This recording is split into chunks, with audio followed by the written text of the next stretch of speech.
الاصلي والمضروب، ويلا عشان اوريك الفرق. تطلع الجالون المضروب من وسط 100 جالون اصلي، علشان انت ما ينفعش تبقى من متابعين السويسي وتقع في وقعه زي. اوريك الاول الفروق وبعد كده اشرح لك ازاي وقعنا على الجيركن ده.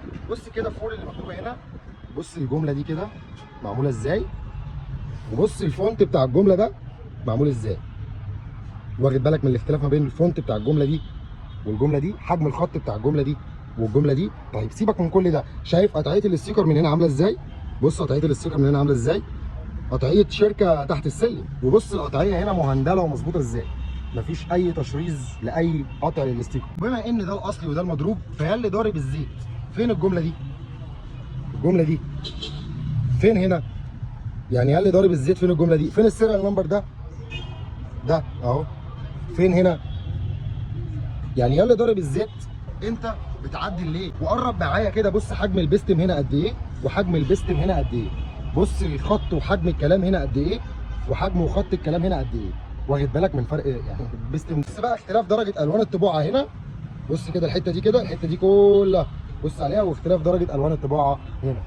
ولا تاني بص اللمعه بتاعت البستم اللي هنا، يعني البستم هنا شركه شيل عاملاه بيلمع، اللي هو انت مفيش اكسده ناصع البياض. بص هنا لغى اللمعه، ما هو مضروب طبيعي هيلغي اللمعه عشان في اكسده وفي قله اداء. كلمه معموله من شركه شيل بالعربي للمحركات البنزين. بص هنا عاملينها بالانجليزي، اصل هو بيقول لك ايه، ارمي كلمتين انجليزي وسط الموضوع يبان انك فاهم. الجيركن بقى، ظهر الجيركن بص الباركود هناك على الشمال، الباركود هنا على اليمين.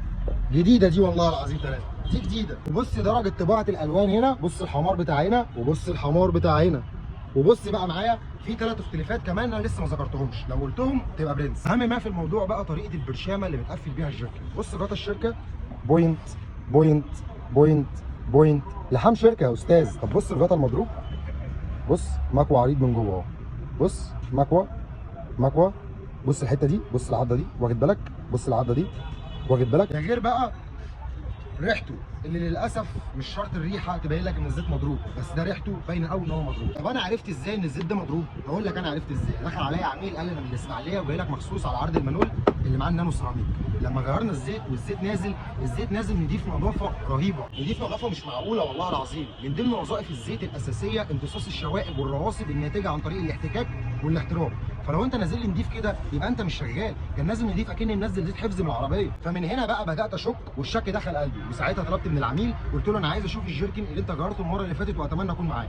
طلع الجيركن وريته الفرق ما بين ده وما بين ده، وهو علشان قدامي وعلى ارض الواقع اقتنع بنسبه 100%، ووصاني قال لي بعد اذنك عرف الناس والمتابعين اللي عندك الفرق ما بين الاصلي والمضروب، وانا وكلت لك الامر ده. كان اسمه استاذ مصطفى. وزي ما قلت لك يا صديقي في اول الفيديو، لسه في بتاع 3 4 اختلافات كمان انا ما طلعتهمش، لو انت طلعتهم تبقى برنس. وكالعاده والله العظيم ثلاثه، انا احمد السويسي، كل يوم فيديو جديد عن عرض جديد ومعلومه جديده. ادي المعلومه الجديده والعروض كتير جدا موجوده على الصفحه، فعشان يوصل لك كل جديد اعمل لنا متابعه. سلام.